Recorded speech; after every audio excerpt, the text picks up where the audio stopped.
Hi guys! Ngayon nga, mag-rate tayo ng iba't ibang laruan. Yan, ang first natin yan. Maluwa ka kasi. Natanggal yan, and i-rate natin siya ng... I-rate natin na wait lang. I-rate ko siya ng 9. I-rate ko na siya ng 9 ikaw. 11 over 10. 11 kasi sa kanya. Next naman tayo is ito muna. Yan. Ang ganda ng kulay niya dito. At saka ito naman, butter.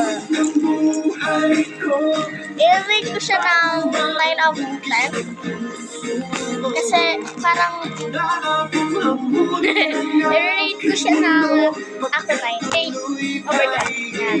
Ano lang, 8, 9. Ito, pwede mo siya maging tanggalin mo na lang siya sa yung foam. Squishy ba yan? Yan o, foam yan. Malamang. Pwede mo siya maging wallet.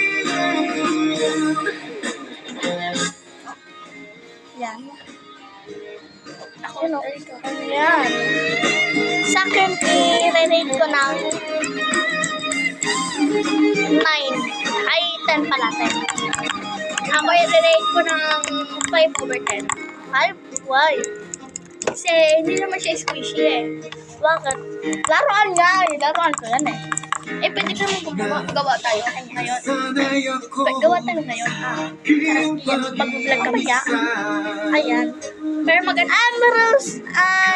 Ba't ito? 9. Wait lang. Ano pa yung style ko ng yes dito? And double D. Tsaka L. And double D. D. Tsaka O. H. Hello. And ano to na? Ano? Dumpling. Yan, dumpling is ito siya ng wait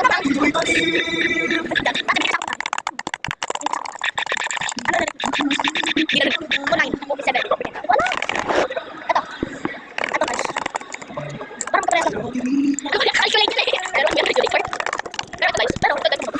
God.